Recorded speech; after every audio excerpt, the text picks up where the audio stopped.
ঈদ মুবারক। আজকে বাংলাদেশের প্রতিটি গ্রামে,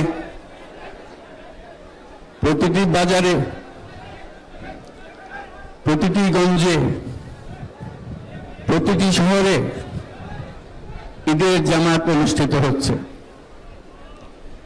আমরা জাতির পক্ষ থেকে জামাতে যারা যেখানে শরীক হয়েছেন তাদেরকে ঈদ মোবারক জানাচ্ছি। একটু জোরে বলেন, তারা যেন সবাই শুনতে পায়। যারা ঈদের জামাতে শরীক হবার সুযোগ পাননি তাদেরকেও আমরা ঈদ মোবারক জানাচ্ছি, সেটাও জোরে ঈদ মোবারক দেন।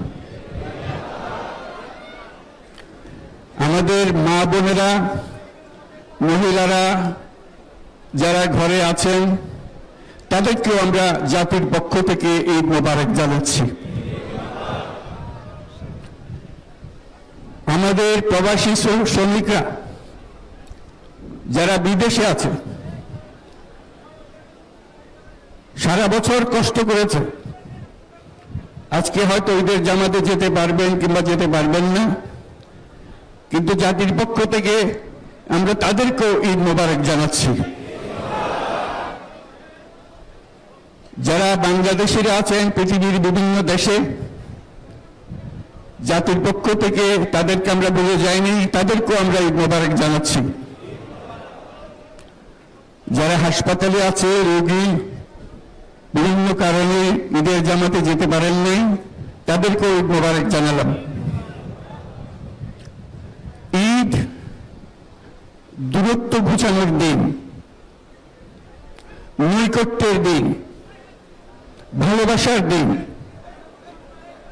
আজকে সেই দিনটা আমরা যেন গভীর ভালোবাসার সঙ্গে উদযাপন করতে পারি, সেই মেসেজ আমরা যেন সবার কাছে পৌঁছে দিতে পারি। আজকে একটা অটুট ঐক্য গড়ে তোলার দিন, এবং আমরা স্থায়ীভাবে এই ঐক্য গড়ে তুলতে চাই। ঈদের জামাতের এটাই আমাদের কামনা। আজকে মোনাজাত হবে, মোনাজাতে আমরা অবশ্যই যেন স্মরণ করি, আল্লাহর কাছে প্রার্থনা করি। আমাদের এই নতুন বাংলাদেশ গড়ার যারা সুযোগ দিয়েছে, যে বীর সন্তানরা আত্মাহুতি দিয়েছে, আল্লাহ যেন তাদের রূহের মাগফিরাত দেন, তাদের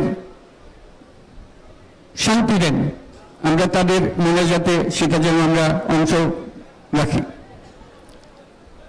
আর মোনাজাতে যারা আহত হয়েছেন, যারা স্বাভাবিক জীবন থেকে বিচ্যুত হয়ে গেছে, এই দেশের জন্য নিজেদের স্বাভাবিক জীবন ত্যাগ করতে যারা বাধ্য হয়েছে, তাদের স্বাভাবিক জীবন যাপনের ক্ষমতা দেওয়ার জন্য, রোগমুক্তির জন্য আল্লাহর কাছে যেন আমরা প্রার্থনা করি। আজকের দিনে আমরা প্রার্থনা করি, যেই নৈকট্য আজকের দিনে আমরা শুরু করলাম, এই নৈকট্য এবং এই ঐক্য জাতির জন্য যেন স্থায়ী হয়, আমরা যেন একটা ঐক্যবদ্ধ জাতি হিসেবে সামনে এগিয়ে যেতে পারি। যারা আত্মত্যাগ করেছেন, যারা নতুন বাংলাদেশের স্বপ্ন বাস্তবায়ন করার জন্য নিজের আত্মাহুতি দিয়েছেন, বেঁচে থাকলেও স্বাভাবিক জীবন যাপন করতে পারছেন না, তাদের স্মরণে আমরা যেন মোনাজাত করি আল্লাহর কাছে। আমরা অবশ্যই সেই স্বপ্ন বাস্তবায়ন করবই।